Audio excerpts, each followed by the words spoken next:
What's up, everybody? So I'm going to show off pretty quickly, hopefully I'll keep this video pretty short, how to go about doing the tolerances and dimensions.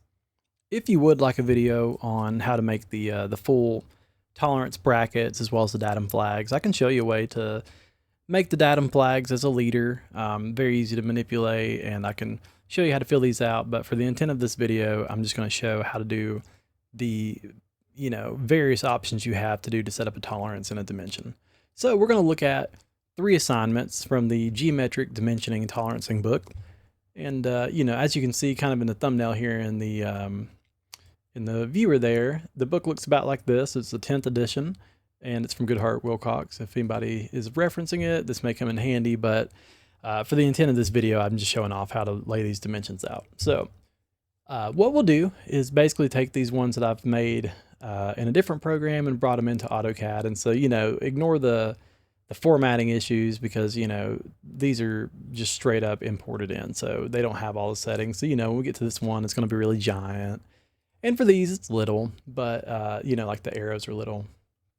But we'll work it out. We're not really worried about that in this case. So, we're going to use the book going back and forth here. We'll look at this diameter of 32 plus or minus 0.2.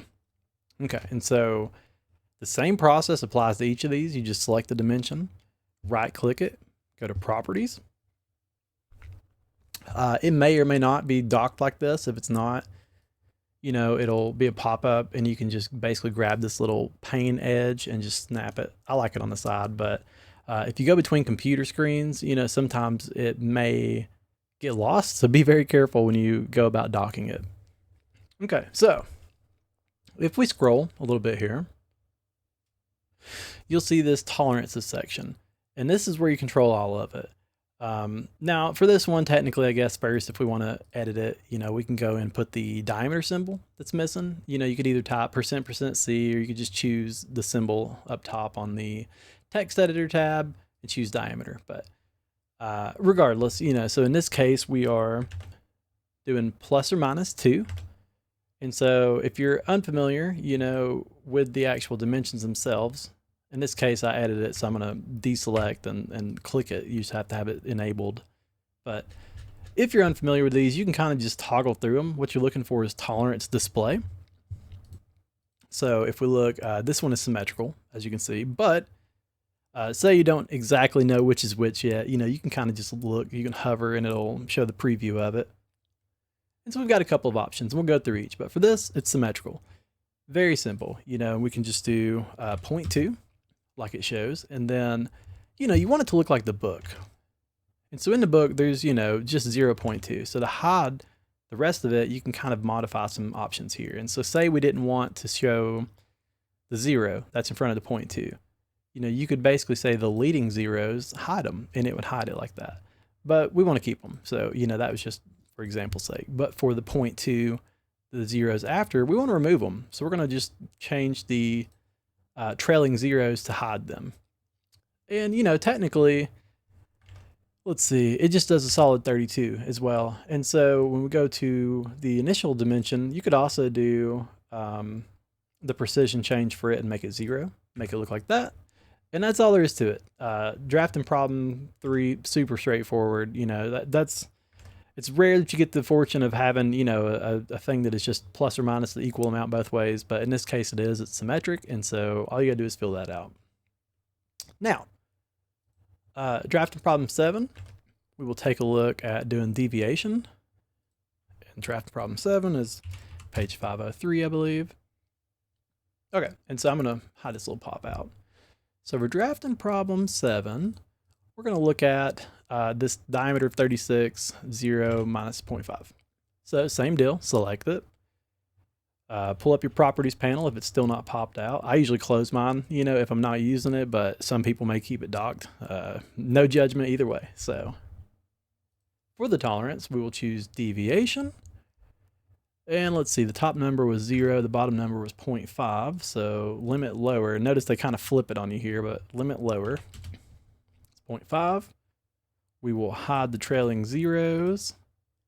And up here, we will change that precision to be this. And so just like that, you've got, a very simple setup for your deviation.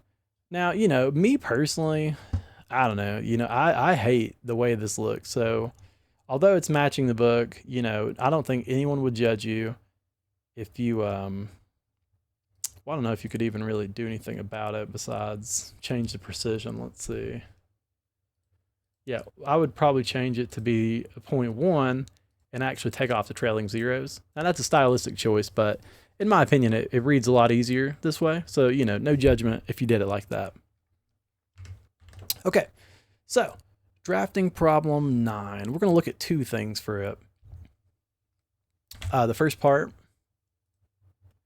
is we'll do the dimension right here. It's basically linear, or it's a stacked set of limits. And so we would set the option to be deviation, I believe. Let's see. Deviation. Now, here's where it kind of sucks. There's not an option for linear. Like sometimes in a dimension, you may see like something like this. I didn't click it effectively. Okay, please hold. Loading. Okay, so, you may see something like this, like 1 to 0.005. You may see something like that.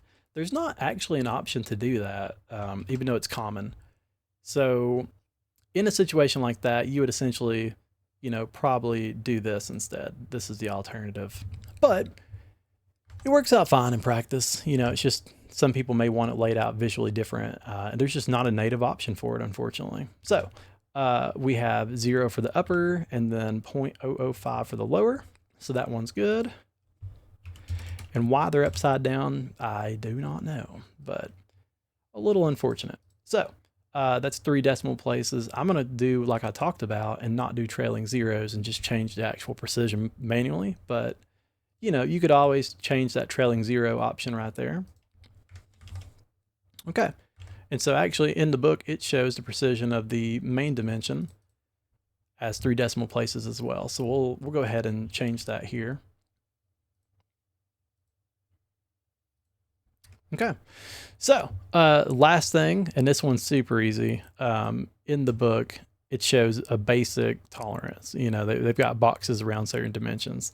Now, technically, you could do this 2 ways. And if you want a video on it, I could make a video on that, that you can make a dimension style.